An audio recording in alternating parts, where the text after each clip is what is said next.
el objetivo de estas charlas en Comunicándonos en Agroempresario es revisar a fondo toda la cadena de valor agroalimentaria. Eso implica los granos, pero también las proteínas animales, las carnes y la carne vacuna bovina, que es una insignia del agronegocio en la Argentina.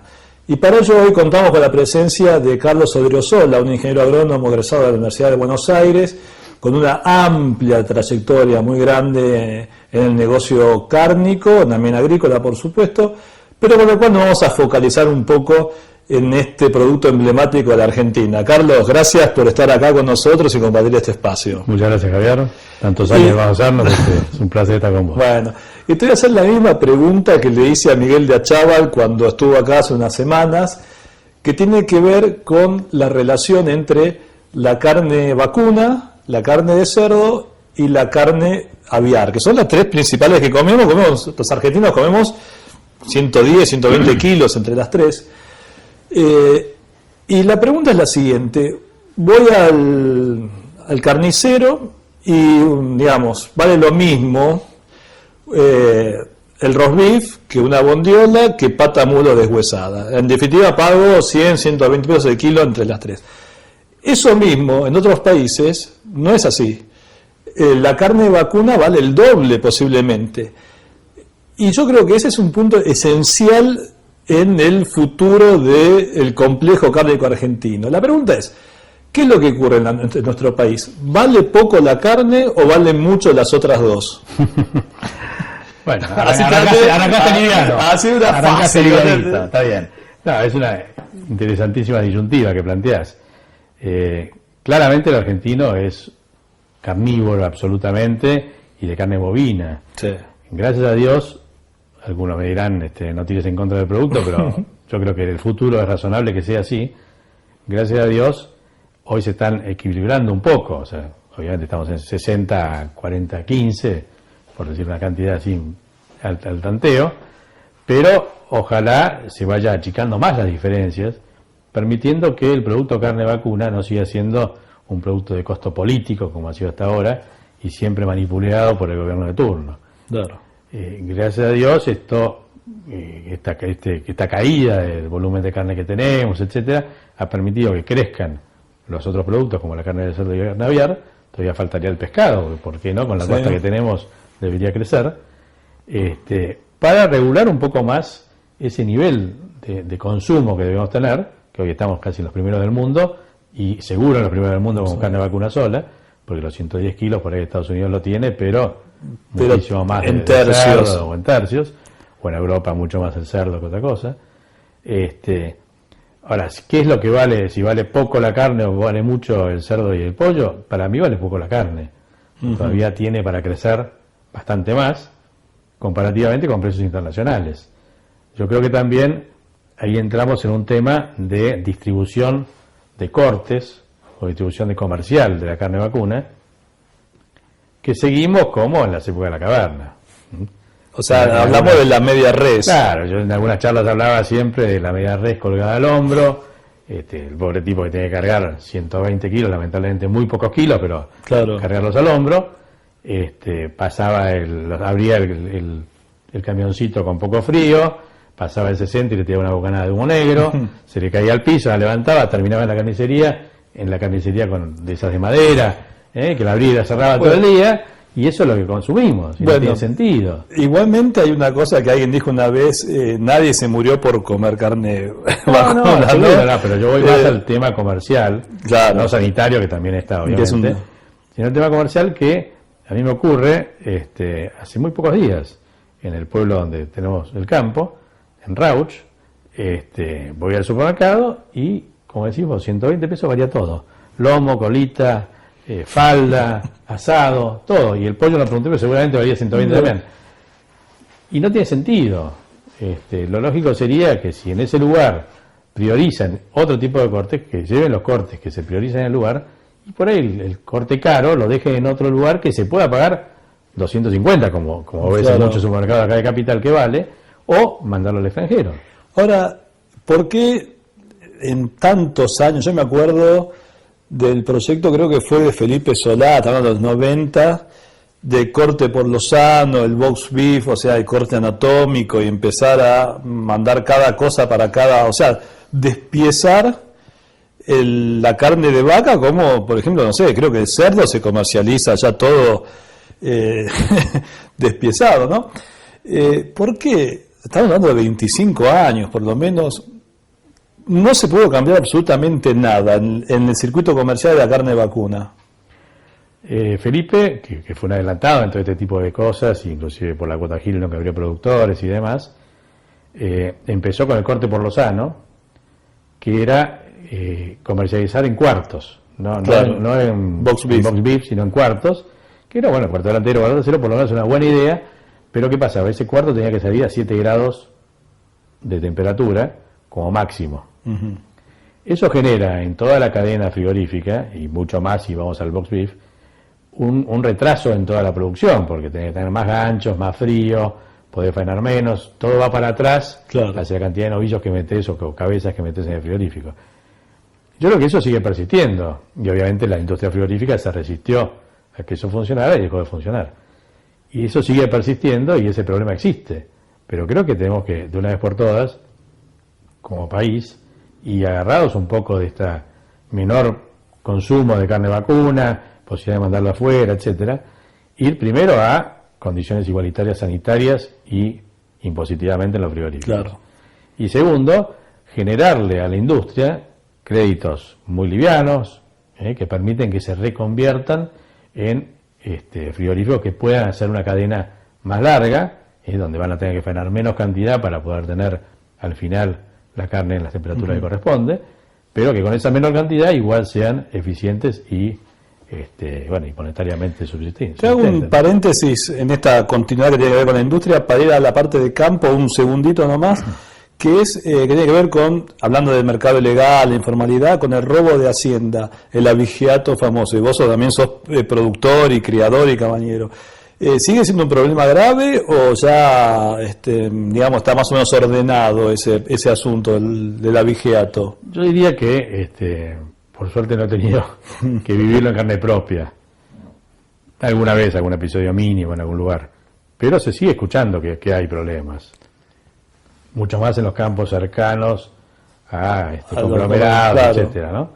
En esos lugares sigue habiendo. Pero también sé, por alguna relación como delegada a la rural, etcétera, que se está trabajando bastante en eso, junto con las municipalidades y las policías locales, etcétera, y va mejorando. Claro, da la impresión de que, digamos, el tema del robo de hacienda como el eslabón primario en la cadena de evasión o ilegalidad o informalidad se moderó bastante, porque uno no escucha permanentemente de denuncias o de que el productor se esté quejando así de robos, no de robos, digamos, así hormigas, sino de un robo ya importante, ¿no?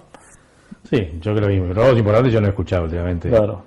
Hace muchos años no escucho. ¿Y cómo ves a la industria frigorífica en general? ¿Cómo ves el estado de industria? ¿Es una industria que ha mejorado en los últimos años o está, digamos, medio tambaleante?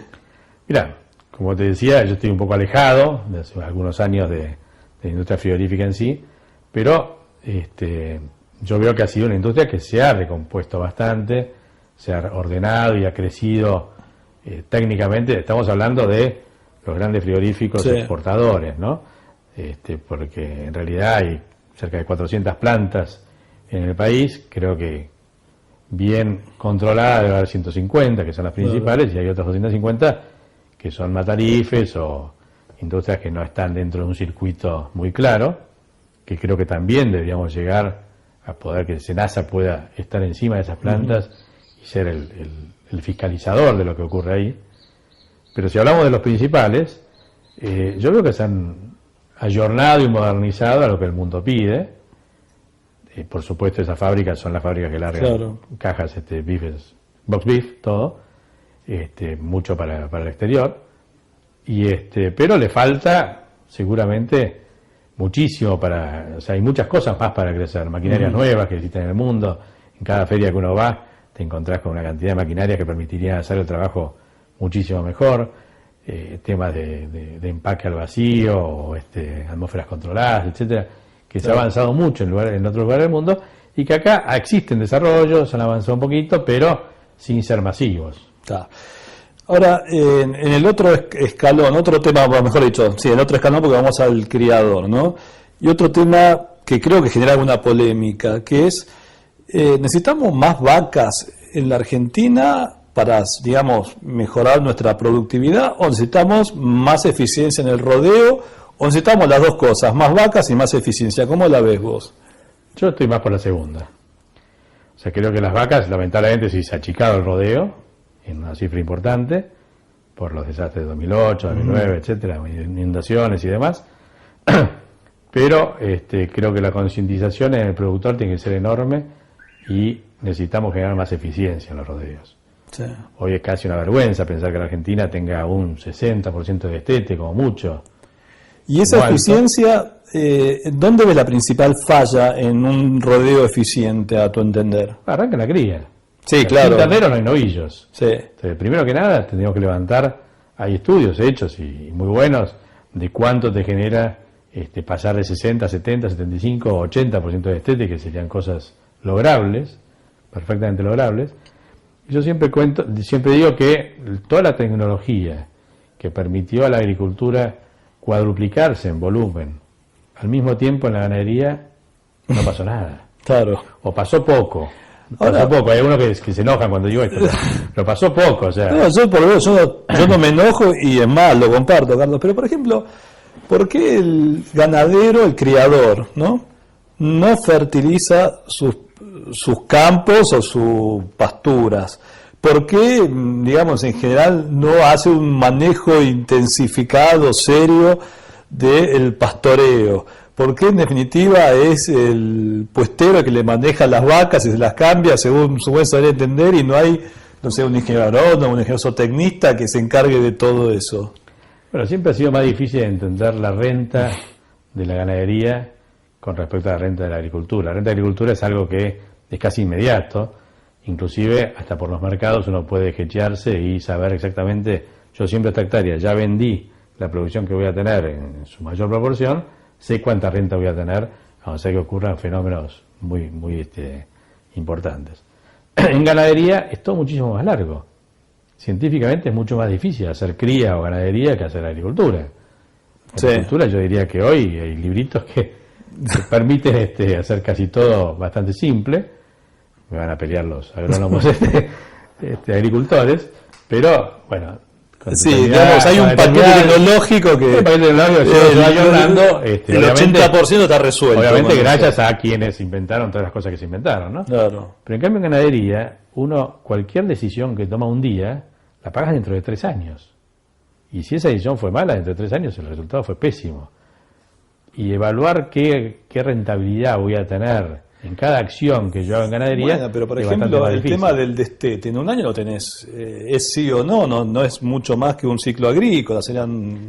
Perfecto, pero si yo decido, no sé, por inventar algo, decido incrementar enormemente la carga que tengo en el campo, y entonces termino con un destete del 50%, porque no perdí ninguna vaca porque estaban muertas de hambre, y la pagué dentro de 3 años, no tengo novillos, no tengo nada que vender, y es un fracaso. Vos sabés que una vez me acuerdo haber visto un trabajo, que era una cosa cotidiana, que hacía el Ministerio de Agricultura de Nueva Zelanda, ¿no?, sobre el esquema de costos de un establecimiento ganadero, ¿sí? Y el principal, y si no era el principal, era uno de los principales, tenía que ver con la producción de pasto. Y yo creo que, no sé, corregime, Carlos, pero acá el pasto es casi algo... natural, que bueno, vino o no vino y nadie se preocupa demasiado por eso. Bueno, pero hay que regularlo, hay que saber incrementarlo, como dijiste, con fertilización de pasturas, perfectamente se puede hacer, se puede seccionar el campo por ambientes, así como se hace en agricultura, siembra por ambientes, más densidad, menos densidad, etcétera. Hacer en la parte agrícola, en la parte ganadera, lo mismo, pasturas en los lugares que se pueden realizar, qué tipo de pasturas, qué tipo, una festuca en un lugar, un agropiro en otro, dosis de fertilizantes, una cantidad de cosas que permiten tener la materia prima, que es lo fundamental, para después poner las vacas encima. Ahora, vos, por ejemplo, en tu experiencia, ¿no? Estás en Rauch, en la cuenca también, en la cuenca del Salado. ¿Conocés algún caso de un ganadero que decís, qué bien que produce este tipo saca tantos kilos por... O sea, ¿hay casos realmente que le sacan años luz al promedio? Yo no conozco. No lo conozco. Sí, hay gente que maneja bien las cosas, pero así que sean grandes diferencias, uno no encuentra. También es cierto que venimos de épocas muy difíciles, que justamente cuando yo te hablaba de poder hedgear un negocio agrícola, el negocio ganadero no puedes hedgearlo nunca. O sea, yo no sé cuando produzco este ternero, dentro de 2 años, porque hablo de 3, pero en realidad dentro de 2 años, el novillo que vendo, ¿a qué precio lo voy a vender? O sea, lamentablemente el mercado de futuros en carne nunca se pudo hacer. Creo que es una materia pendiente enorme porque permite regular y permitir invertir con un horizonte más o menos cierto. Si no, estás a ciegas. Te decimos una cuestión que también tiene que ver con tu actividad profesional, que es en este caso la cabaña. Sos cabañero de Limousin, ¿no? Que paréntesis, no sé si vos o alguien me dijo una vez que es la única carne en el mundo donde se tira la parrilla como en la Argentina, en esa región de Francia. No sé si es un mito que me contaron, o sea, porque es una carne tierna, grasosa, que se hace a las brasas perfectamente. No, el Limousin, a ver, la cabaña es, en muchos casos es un hobby, pongámoslo de esa manera. Hay obviamente cabañeros muy importantes, no solamente en Limousin, sino en otras razas que hacen esto como una empresa y la llevan muy bien y les va muy bien. Pero bueno, familiarmente en casa teníamos campo de cría y había que abastecer de toros y un poco uno se cansa de salir a comprar toros y digo, bueno, a ver, ¿qué otra cosa hay que se puede hacer? ¿Qué otra raza poder poner para generar? Es una herramienta más. Cuando hablamos de la tecnología no aplicada, la primera herramienta básica, además del pasto, es la genética. La genética no cuesta nada, porque un toro Limousin es lo mismo que un toro Renangus, un toro Hereford, lo que sea, y sin criticar ninguna de las razas, uno puede tomar la herramienta que le parece para su campo más adecuada y usarla, con el mismo costo que no usarla.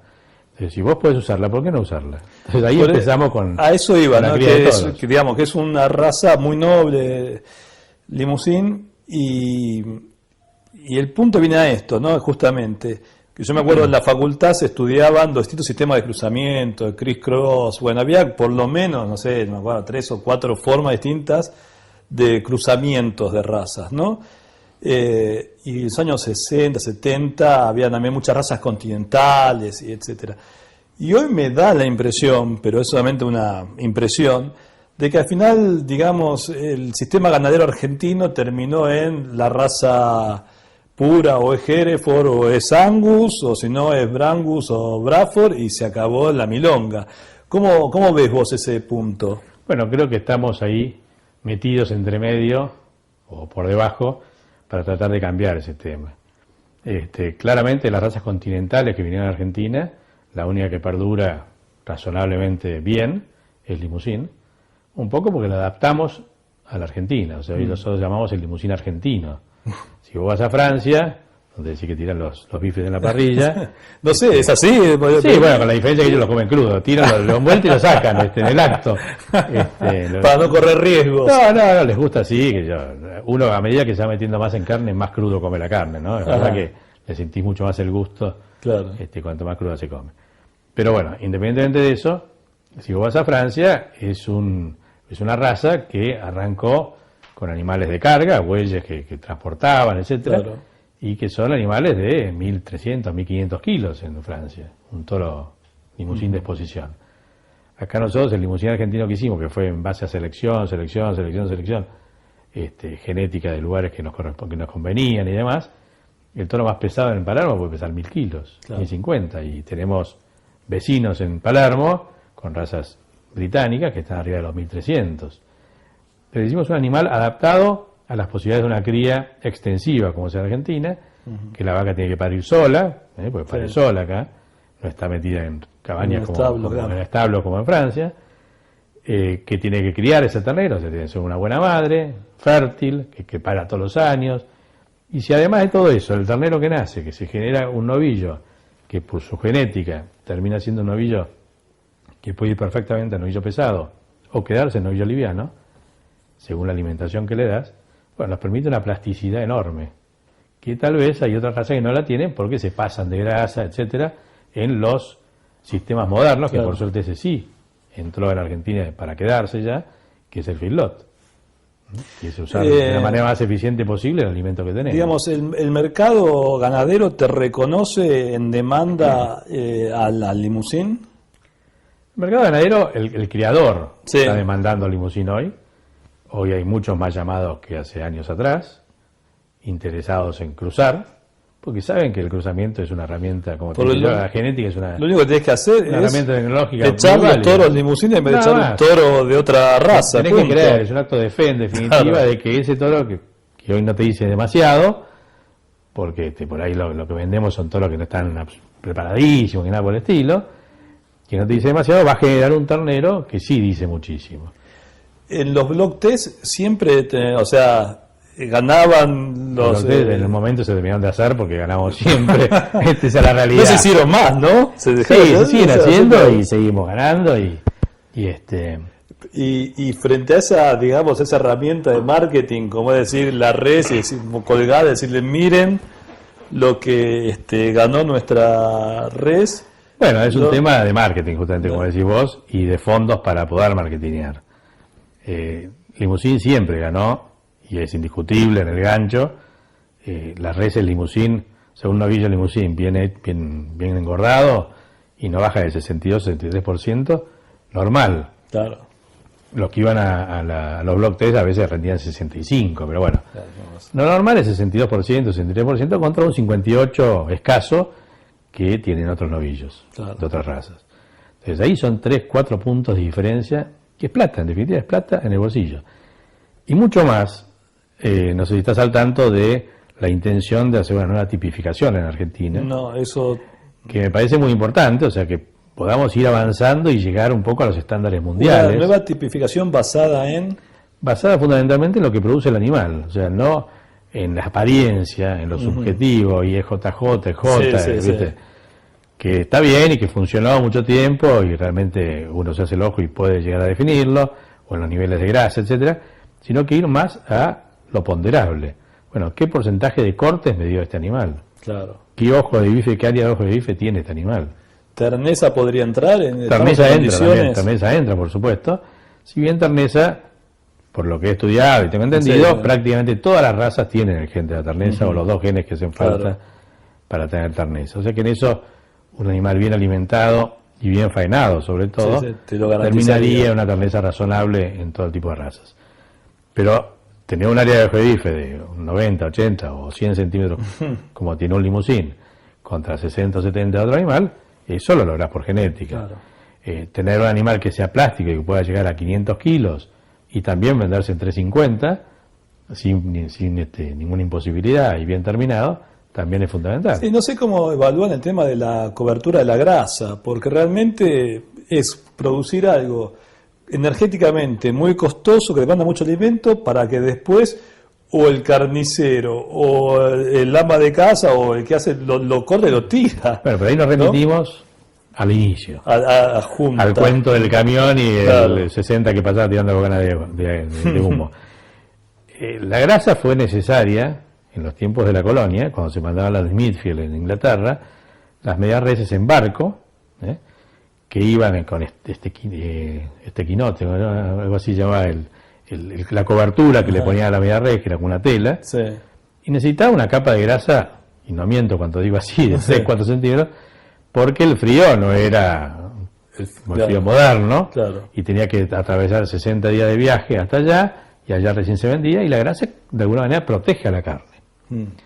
Cuando nosotros vamos a un box beef y cuando vos exportás a Alemania, por ejemplo, te exige entre 5 y 10 milímetros como máximo.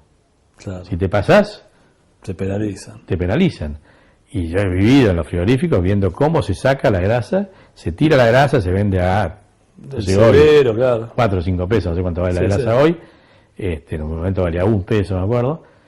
Cuando el corte vale 100 o 200. Ahora, ¿cuál te imaginás que sería el negocio de la Argentina en el mercado externo para la carne bovina?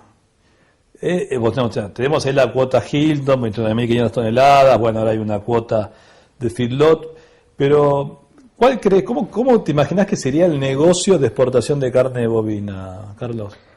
No, yo creo sinceramente en que, bueno, lo que alguna vez hicimos con la empresa, que era tratar de llegar de Prinex, sí. Que ahora ya no estoy más, pero que era realmente llegar con la carne, con marca propia, a los mercados del mundo.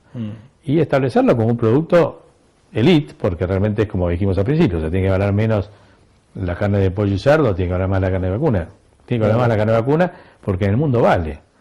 Entonces, cuando uno le exige trazabilidad, saber exactamente de cuándo nació, qué comió, etcétera, un animal, es para terminar con un producto que realmente sea ponderable. Entonces yo creo que la Argentina perfectamente puede volver. En el año 2005, 2006 estábamos en 750.000 toneladas de carne fue el exportada, pico. fue el pico, y estamos ahí disputando el tercer lugar con Estados Unidos y Brasil. Y hoy estamos 13avos. Se puede mandar carne a todos los lugares del mundo. Hoy salió China también, que es un enorme consumidor de carne. Está bien, por ahí carne de cortes de menor calidad, pero hay chinos que comen buena calidad de carne y la van a empezar a aceptar. Si se abre Estados Unidos, está la cuota esta del Mercosur y Unión Europea en discusión ahora nuevamente, pues se dejó ahí flotar. Pero básicamente vos apuntás a ir no con carne, sino con ir con un producto identificable, con características. Y si ya lo hacemos, o sea, si ya el productor, que también eso se está revisando con el tema de trazabilidad, el productor hace un enorme sacrificio para tener identificados sus animales, poder venderlos, el frigorífico que compra esos animales sigue la trazabilidad hasta el corte en muchos casos. Bueno, en muchos casos no, hay muchos frigoríficos que lo hacen. Entonces es perfectamente identificable, se puede decir qué edad tiene, qué raza es, qué corte, qué área de ojo de bife tiene, qué espesor de grasa, qué grasa intramuscular tiene. Claro. O sea, todo eso se sabe, se conoce, y lo único que falta es comunicarlo. Buenísimo. Una cuestión que una vez me relataron, ¿no? Que no sé, te consulto a ver si es así, que en algún momento el mercado interno, ¿no?, puede pagar mejor en dólares que el mercado exportado, por ejemplo, Rusia, ¿no? Entonces realmente dejaba de ser negocio exportarle a Rusia porque el consumidor argentino en dólares terminaba pagando más. ¿Eso es así? Sí, fue, o sigue siendo así. Tendría que ver bien los números ahora, como te dije, hace 2 o 3 años que estoy más alejado, pero claramente con un dólar quedado, como tuvimos durante mucho tiempo, y los mercados, cuando habla de carne a Rusia, son cortes menos valorados, son cortes del tren delantero, que se consumen y muy bien acá, que se puede hacer inclusive más promoción, como está haciendo el IPCA, de qué hacer con cada corte, cómo cocinarlo, etcétera. Y sí, daba mejor venderlo al mercado interno que mandarlo afuera, ninguna duda, con un dólar que no daba, con retenciones. Por eso yo creo que ahora se abre una nueva expectativa. Se abre una expectativa donde la salida a la competencia es mejor que en otros momentos, por esto que hablábamos de los niveles de consumo de cerdo y pollo. Claro. Permiten que el precio de la carne no sea tan politizado o pueda achicarse un poco esa problemática. Si es así, si tenemos todas las puertas abiertas como este gobierno ha generado, con, tipo de cambio único, sin retenciones, sin los ROE, los pre-ROE, la cantidad de cosas papelitos que hacíamos para poder exportar, todo eso que en definitiva genera credibilidad. O sea, nosotros en un momento mandamos carne a Emiratos Árabes, a Dubái, y a Abu Dhabi y Dubái. Yo la 4ª vez que el tipo me dije, el árabe me llamaba y me decía, no me mandaste a corte, yo tenía que explicarle que el pre-ROE, que el ROE, que Moreno, era imposible mantenerlo. Y estamos con la carne, con nuestra marca, en el Carrefour de Abu Dhabi, compitiendo contra Brasil, Nueva Zelanda, Australia. La marca de ustedes era Novillo Pampeano. Novillo Pampeano. Y estaba ahí puesta, tengo fotos de todo. ¿Tener marca te da un plus de precio en el producto? Sí, se valoraba. Se cotizaba. Se cotizaba la marca. Ninguna duda. Bueno, esperemos. En Chile lo mismo. En Chile se vendía con la marca nuestra, en todos lados. Bueno, sería esperable que empiece ahora un nuevo proceso de recuperación de los mercados externos para la carne argentina. Ojalá. Creo que en este primer semestre, o por lo menos hasta mayo, son las estadísticas, la exportación no hay un gran salto respecto del primer semestre del año anterior, ¿no? O sea, abril, enero, mayo, claro, pero hay que ver, la credibilidad es fundamental. O sea, esto mismo que te contaba, ¿cómo haces para rescatar ese señor árabe que se quedó colgado, no tuvo la carne que había pensado, ¿cómo le decís de vuelta? No, ahora sí te voy a cumplir. Bueno, va a pasar algunos años. Lamentablemente va a pasar un tiempo en que volvamos a ser creíbles. Te hablo del árabe como extremo, pero mucho más cerca un alemán que compraba la cuota Hilton y que de golpe se quedó sin los cortes para fin de año que necesitaba, etcétera. Todo eso genera la necesidad de ir recomponiendo. La cuota Hilton hace años que no la cumplimos como país. Entonces, a partir de que empezamos a cumplir esas cosas, podamos enviar a otros lugares más nuevos que no pasaron estos problemas en su momento, etcétera, creo que va a ir creciendo. Bueno. Claramente está todo lanzado para que esto sea mejor, ¿no? Esperemos, Carlos. Acá en el espacio de Agroempresario, comunicándonos, pasó Carlos Odriozola, un experto en la cadena de ganados y carnes, con este mensaje optimista, diría, ¿no? De el inicio de una etapa donde vuelva la Argentina a ocupar un lugar preponderante en las góndolas con su carne vacuna.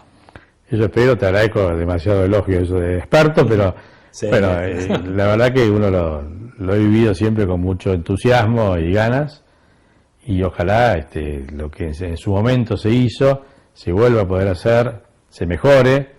Yo creo que el comercio interno es algo que tiene que cambiar, tiene que mejorarse. Creo que el optimismo está basado en esas pautas que creo que son razonables, pensar que las vamos a lograr. Lo mismo que el peso de faena, aumentar el peso de faena. La primera pregunta que me hiciste, ¿más vacas o más kilos? Bueno, yo voy por más kilos. Es más rápido, muchísimo más fácil. Mucho más fácil. Muchas gracias, Carlos. Gracias a vos, Javier.